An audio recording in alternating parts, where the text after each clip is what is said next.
Non, bon, Merci. Vous l'avez, enfin André Morat l'a rappelé tout à l'heure, la CTI est intimement associée à la création du DPE. Il y avait aussi un troisième pilier en 1934 dans cette loi, c'est la reconnaissance des diplômes à l'international. Donc reconnaissance des diplômes internationaux, reconnaissance des compétences développées en entreprise, et puis reconnaissance, c'est pour ça qu'on avait été créé au départ, des formations réalisées dans les écoles privées, avec à chaque fois une double exigence, une exigence de l'expérience professionnelle ou de l'incorporation dans le monde professionnel dès les études ou en amont du diplôme, et aussi l'exigence académique, puisque dès le départ, la CTI, avec la grande clairvoyance des députés, a été constituée à parité entre le monde académique et le monde économique. Alors cette grande clairvoyance, il faut qu'on l'exerce encore aujourd'hui dans un monde qui a beaucoup changé, à la fois dans le monde de l'entreprise, avec beaucoup de réformes en cours. On parle beaucoup de certification aujourd'hui professionnelle. L'accompagnement professionnel des salariés a connu des innovations qui sont complexes à mettre en œuvre dans les entreprises à travers le conseil en évolution professionnelle, le bilan professionnel tous les 2 ans et l'engagement théoriquement que tous les 6 ans on fasse le point sur les étapes de carrière avec des actions de formation, voire des actions de reconnaissance. Donc on peut dire qu'à travers les évolutions actuelles des textes sur l'accompagnement des salariés dans le cadre de la sécurisation des parcours, ça a été évoqué, il y a des perspectives possibles pour adapter, ajuster aux enjeux de l'époque un diplôme qui a été conçu finalement comme étant le premier diplôme accessible par la VAE. D'ailleurs, il n'y avait qu'une seule voie, c'était cette validation pour accéder à ce diplôme. Donc il y a à la fois une grande novation dans ce diplôme, et les travaux qui, à mon sens et au sens de la CTI, sont souhaitables à être entrepris 40 ans après la réforme de 75, mais aussi celle de 2001, eh bien, doivent prendre en compte les évolutions du contexte, à la fois le contexte français sur le champ de la sécurisation des parcours, sur le champ de la certification qualité.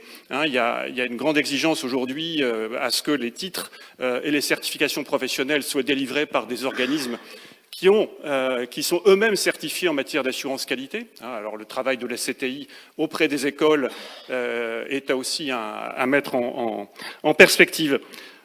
Les carrières en France, moi j'ai gardé de mon passage à l'APEC comme administrateur le fait que chaque année, il y a 50 000 salariés qui deviennent cadres dans les entreprises. Donc on peut dire qu'il y a à peine 1% de ceux-là chaque année qui obtiennent un diplôme de niveau 1 par la VAE.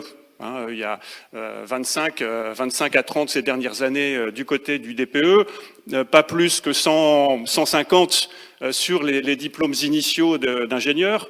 Donc globalement, au niveau 1, je pense qu'il y a certains secteurs qui sont assez moteurs sur la VAE, je pense les secteurs sanitaires et social, mais on reste très loin du compte aujourd'hui dans ce besoin que nous avons tous, à la fois les personnes, les entreprises, la société et les écoles, j'y viendrai, à certifier les compétences qui sont acquises par l'expérience professionnelle.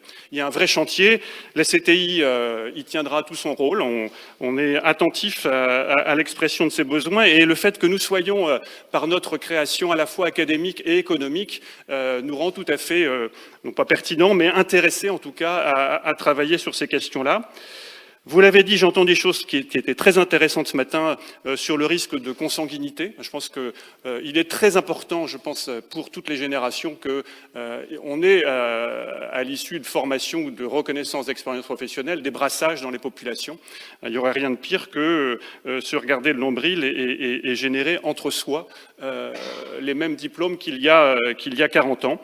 Certaines écoles d'ingénieurs ont failli mourir parce que, en fait, dans leur conseil d'administration, il y avait que des anciens diplômés de l'école.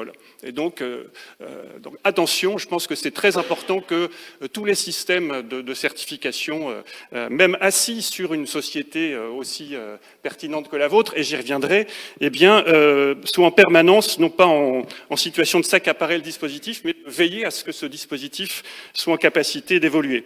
Toujours pour nous, pour le regard des CTI, toujours avec ce double rôle, le rôle de l'expérience professionnelle, de la vie réelle dans le monde du travail, et le rôle de certification académique. Le jury à l'intérieur des écoles d'ingénieurs est indispensable pour certifier, attester le niveau scientifique et technologique atteint par le candidat. Voilà donc quelques points de repère qui me semblent aujourd'hui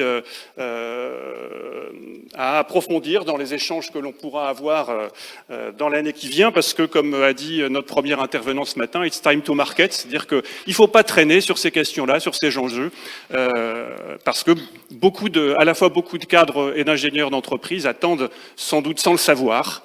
Donc deviens ce que tu es, mais pour autant il faudrait savoir ce qu'on peut être ou ce que l'on est. Je pense que c'est indispensable. J'avais un jour sollicité l'APEC, l'association pour l'emploi des cadres, pour valoriser le dispositif. Je pense que dans la mesure où on est en capacité tous ensemble avec le ministère à travailler sur une rénovation de ce diplôme, l'ensemble des acteurs concernés par l'évolution professionnelle tout au long de la vie eh bien, pourront s'associer le moment venu à nos réflexions.